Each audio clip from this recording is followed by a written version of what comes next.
यूनिफॉर्मेशन। What does uniform mean? School वाली uniform नहीं जो तुम पहन के जाते हो, ये वाली यूनिफॉर्म नहीं बाबू। यूनिफॉर्म का मतलब होता है यहाँ पे कि ऐसी, मतलब जैसे कोई भी चीज कांस्टेंट रहना। मैं चलो फिर से तुम्हारा, मैं तुम्हें आज पका दूंगी वो आयरन रॉड का एग्जांपल दे देके। आयरन रॉड है, उसको तोड़ा, तोड़ने के बाद भी उसका जो कंपोजिशन है वो आयरन ही रहा। जितना आयरन पहले था उतना ही आयरन बाद में भी रहेगा। तो उसका कंपोजिशन क्या है? कांस्टेंट है, चेंज नहीं हुआ, there is no change, that means वो यूनिफॉर्म है।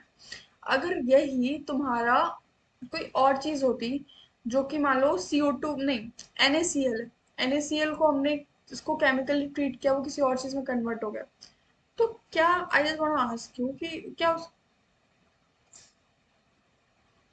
उसकी नहीं, NaCl नहीं, एग्जाम्पल सही नहीं है, एग्जाम्पल कुछ तड़कता भड़कता सा होना चाहिए, कुछ इंटरेस्टिंग सा होना चाहिए, लेट मी थिंक। हाँ, अगर नॉन यूनिफॉर्म समझा रहे, चलो मैं कार का समझाती हूँ, या फिर मिक्सचर समझाती हूँ। पानी लो, पानी में चीनी डालो, चीनी की कंपोजिशन इधर उधर है, तो वो नॉन यूनिफॉर्म है, ठीक है, वो कांस्टेंट नहीं है। कोई भी चीज अगर थ्रू आउट द प्रोसेस, कोई भी केमिकल रिएक्शन कुछ भी, अगर वो उसकी कंपोजिशन कांस्टेंट, दैट मीन्स उसकी कंपोजिशन यूनिफॉर्म है। अगर कांस्टेंट नहीं है, सेम नहीं है, दैट मीन्स उसकी नॉन यूनिफॉर्म है, ठीक है। प्रॉपर्टीज फिक्स्ड होती हैं, जो प्रॉपर्टीज एक सिंगल पार्टिकल में होगी वही थ्रू आउट सारे पार्टिकल्स में होगी। इसमें ये नहीं हो जाएगा कि आयरन पहले कुछ और था, तोड़ने के बाद उसकी प्रॉपर्टीज कुछ और होगी, नहीं, ऐसा कुछ भी नहीं होगा।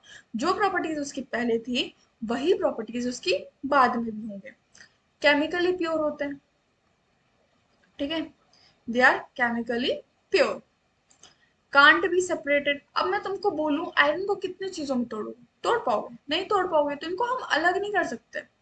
और सेम चीज पानी है तुम्हारा, भले पानी तुम्हारा H2O से मिला हुआ जिसमें हाइड्रोजन और ऑक्सीजन हो, बट क्या तुम हाइड्रोजन ऑक्सीजन को अलग करके पानी को पानी रख सकते हो?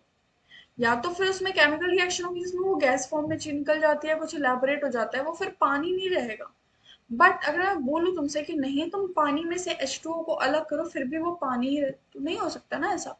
तो वो उसके प्योर फॉर्म में, केमिकल फॉर्मूला डिफिनेट होता है, H2O का H2O ही रहेगा, H2O का H3O नहीं हो जाएगा, या HO2 नहीं हो जाएगा, ठीक है। सो ये चीज हो गया तुम्हारे प्योर सब्सटेंस के कैरेक्टरिस्टिक्स, ठीक है, कि वो उस पे उसकी क्या क्या खासियत है। सेम टाइप का पार्टिकल होता है through out everything, same particle, uniform उसका कंपोजिशन होता है, चेंज नहीं होता है, कांस्टेंट होता है, that's why it is a uniform composition. उसकी प्रॉपर्टीज सारी फिक्स्ड होती हैं, केमिकली वो प्योर होता है, और उसको हम सेपरेट नहीं कर सकते, ठीक है। कोई भी प्रोसेस करने के बाद भी हम चीज़ों को सेपरेट नहीं कर सकते। एग्जाम्पल अपना वाटर, और उनका फॉर्मूला सेम होता है, जो केमिकल फॉर्मूला होता है वो सेम होता है, वो चेंज नहीं होता है। Now, what is the basic difference between element and compound? Element और कंपाउंड के बीच का बेसिक डिफरेंस क्या है? अ pure substance made up of only one type of atom, ऐसा सब्सटेंस जो सिर्फ एक टाइप ऑफ एटम, एटम इसके बाद का चैप्टर है वो भी हम कवर करेंगे, तब वहां बताती हूँ। पार्टिकल्स, पार्टिकल्स मिलके क्या बनाते हैं? एटम, एटम मिलके क्या बनाते हैं? मॉलिक्यूल, जैसे तुम्हारा उसमें था organs, organ system and all.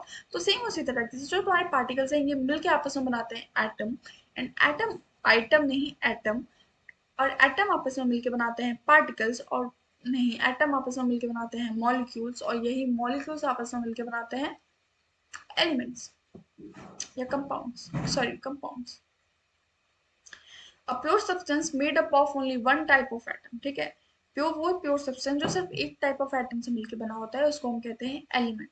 And the same time what is compound? A pure substance made up of two or more different elements chemically combined.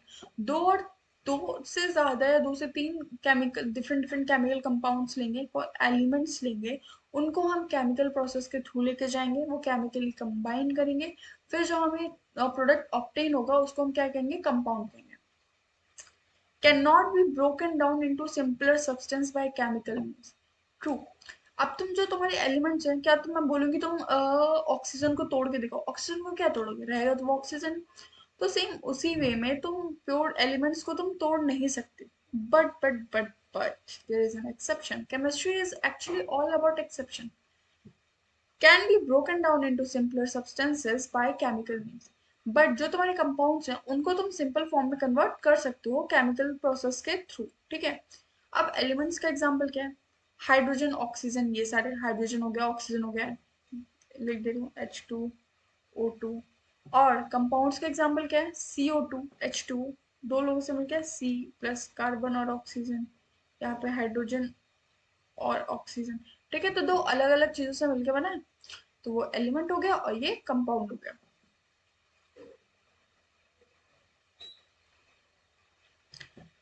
अब आता है elements, elements periodic table.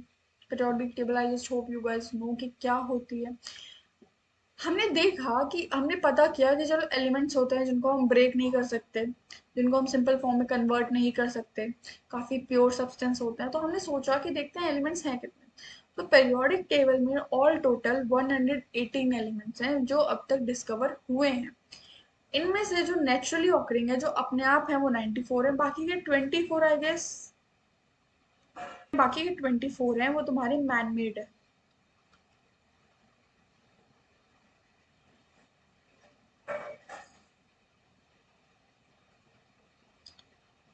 Okay, अभी हम यहाँ आते हैं। अच्छा, एलिमेंट्स को भी तुम्हारे दो पार्ट में डिवाइड किया गया है, नहीं तीन में, sorry sorry, metal, non metal and metal, non metal और मेटलॉइड। ठीक है, तुम्हारे एलिमेंट्स को भी तीन पार्ट में डिवाइड कर दिया गया। अब ये जो तुम्हारे ब्लू कलर्स हैं जितने भी, lithium, sodium, potassium, rubidium, caesium, francium, ये सारे तुम्हारे क्या है, मेटल्स हैं। देख लो, ये सारे तुम्हारे मेटल्स हैं। ये जो तुम्हारे येलो में है, जो तुम्हारे helium, neon, argon, carbon, oxygen, fluorine, chlorine, bromine, iodine, astatine, ये सारे तुम्हारे क्या है, एस्टाइन नहीं, नाइट्रोजन, फास्फोरस, ये सब तुम्हारे क्या है, नॉन मेटल्स है। ठीक है, और मेटलॉइड, 7 एलिमेंट्स तुम्हारे मेटलॉइड है।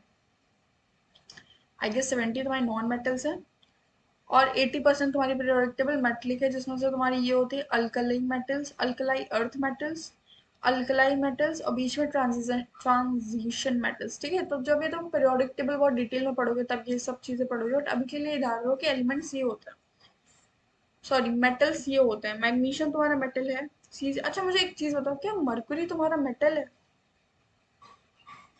जैसे गोल्ड मेटल है, सिल्वर मेटल है, क्या डायमंड मेटल है? सोचना। ठीक है, तो ये तुम्हारे मेटल हो गए, वो तुम्हारे नॉन मेटल्स, और ये तुम्हारे मेटलॉइड्स। अब आगे पढ़ते हैं कि ये होते क्या है। अभी तो हमने देख लिया कि ये मेटल्स कहाँ कहाँ पे हैं। अब बेसिक डिफरेंस होता है नॉन मेटल और मेटल में, क्या होता है चलिए जानते हैं।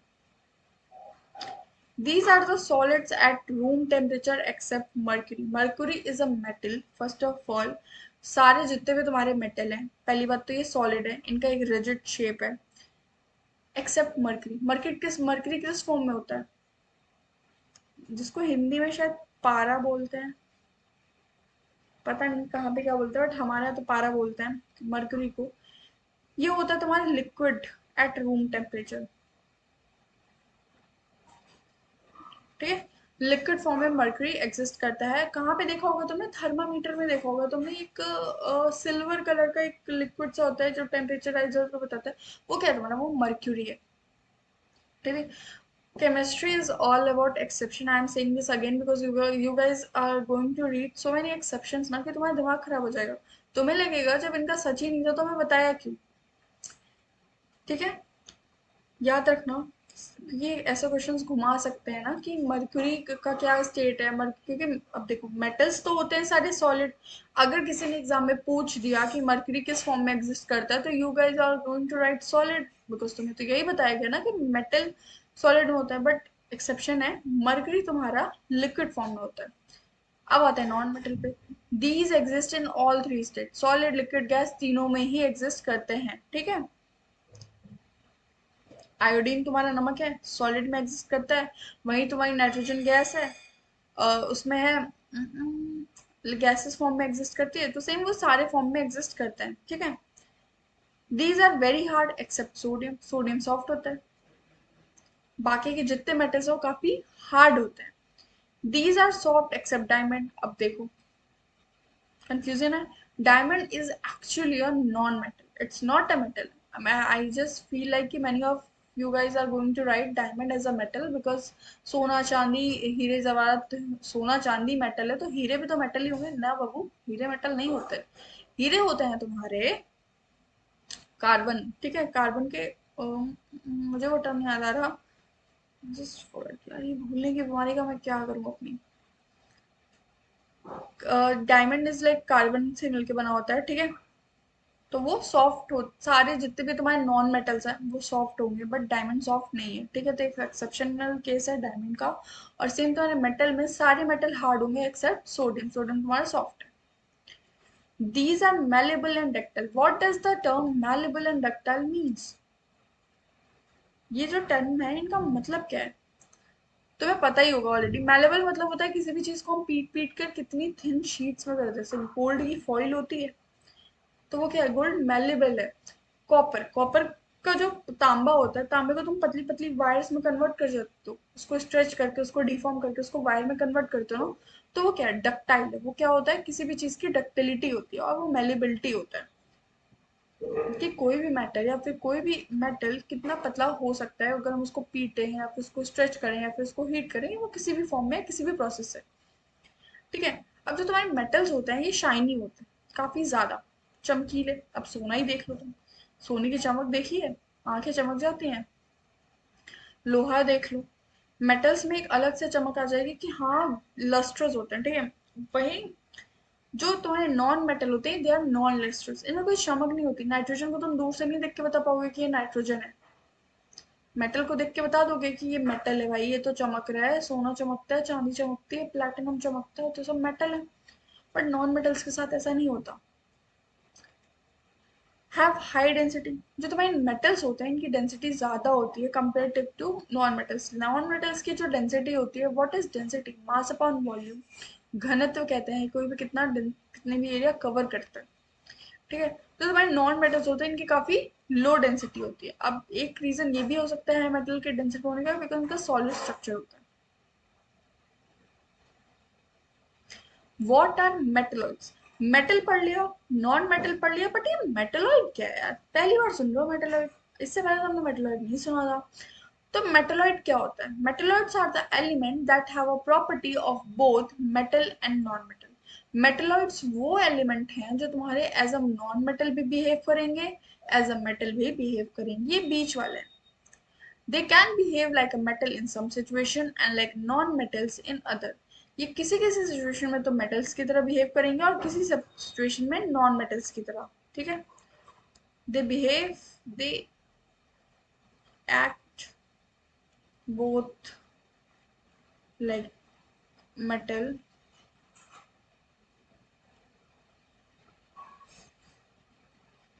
एंड नॉन मेटल, ठीक है।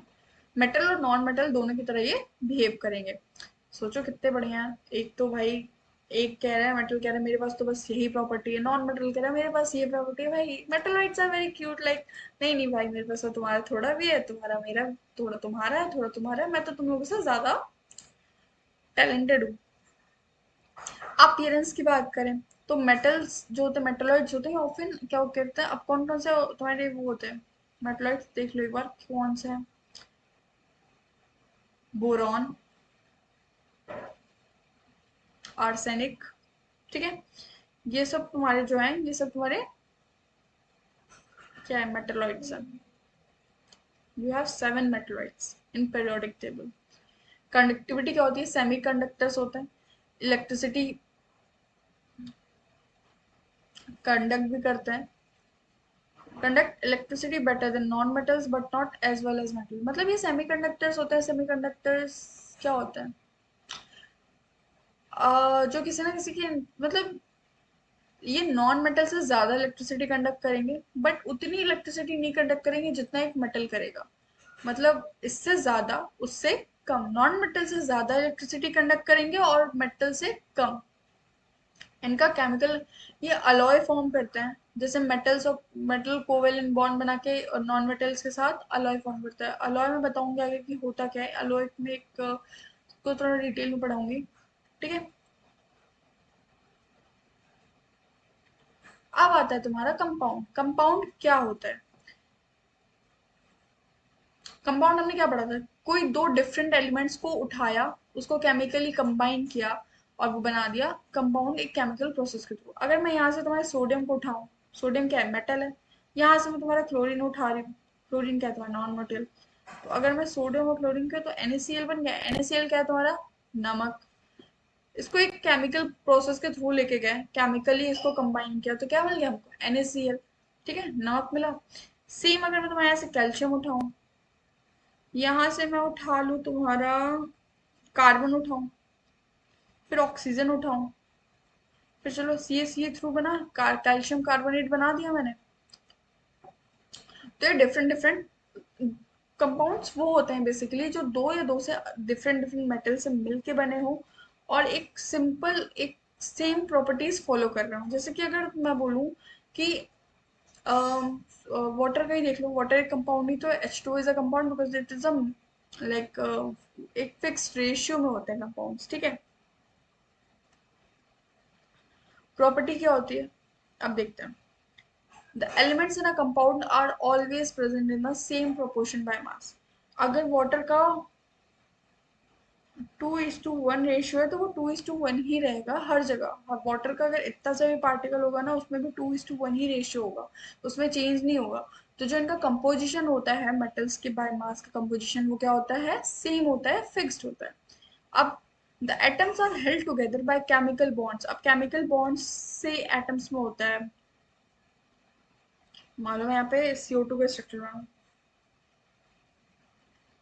ठीक है, इसकी 4 वैलेंसी, इसकी 2, वो कवर हो जाएगा। बट ये जो बॉन्ड्स होते हैं ये तुम्हारे क्या होते हैं? Covalent bond. नॉन मेटल्स में कोवेलेंट आयनिक बॉन्ड्स मेटल के बीच में। ठीक है, मेटेलिक बॉन्ड्स। तो ये डिफरेंट डिफरेंट टाइप्स के बॉन्ड्स होते हैं जो फॉर्म करते हैं ये सारे जब केमिकल प्रोसेस में जाते हैं। ठीक है। Properties are different from elements. इनकी प्रॉपर्टीज थोड़ी सी डिफरेंट है एलिमेंट्स के थ्रू। Compounds properties are usually different from properties of element. It's made up of. Simple सी चीज है, जो तुम्हारा एलिमेंट है वो सिंगल उससे बना है। अगर आयरन है तो सिर्फ आयरन ही है, बट यहाँ पे क्या हो रहा है? HCl ले लो, हाइड्रोजन क्लोराइड। ठीक है, एसिड बन गया तुम्हारा। ये डिफरेंट डिफरेंट एटम दो डिफरेंट एलिमेंट से मिलके बने होते हैं, तो सेम इनका कंपोजिशन ही डिफरेंट हो जाता है तुम्हारे एलिमेंट से। अगर हम इसको एक प्रोसेस के थ्रू लेके जाएं, डीजनरेशन कर दें या कुछ भी डिग्रेड कर दें, तो क्या H अलग हो जाएगा, Cl अलग हो जाएगा? हाँ, हो जाएगा। NaCl को हम एक प्रोसेस के थ्रू लेके जाएं तो Na अलग प्लस Cl अलग मिलेगा मुझे। तो हम जो कंपाउंड्स होते हैं इनको केमिकल प्रोसेस के थ्रू अलग कर सकते हैं। They are separative, they can be separated. But जो तुम्हारे एलिमेंट्स होता है उनको सेपरेट नहीं कर सकते भैया। तुम CO नहीं, सॉरी, तुम हाइड्रोजन को क्या सेपरेट करोगे? कौन सी प्रोसेस से सेपरेट करोगे? ठीक है, नहीं कर सकते ना। तो सेम ये हो चुकी तुम्हारी प्रॉपर्टीज कंपाउंड्स की। इसी के साथ हमारा आज का लेक्चर यहीं पे खत्म होता है। So in our next lecture we are going to study more about compounds because today's lecture is all about pure substances. हमने pure substances cover कर लिया कि वो दो टाइप के होते हैं, element, pure element and compound. Elements तुम्हारे जितने भी सिंगल एटम से मिलके बने होते हैं वो क्या होते हैं? एलिमेंट्स। वहीं वो मॉलिक्यूल जो दो डिफरेंट एटम से मिलके बने होते हैं उनको क्या कहते हैं हम? कंपाउंड। ठीक है। I just hope you all like this video and please like, subscribe कर लेना। मन करे तो कमेंट भी कर देना, अच्छा लगेगा मुझे। बाकी अगर तुम्हें कोई डाउट है तो वो तुम टेलीग्राम पे पूछ सकते हो, उसकी लिंक मैं डिस्क्रिप्शन में ऑलरेडी है। तब तक के लिए bye bye, have a nice day. I just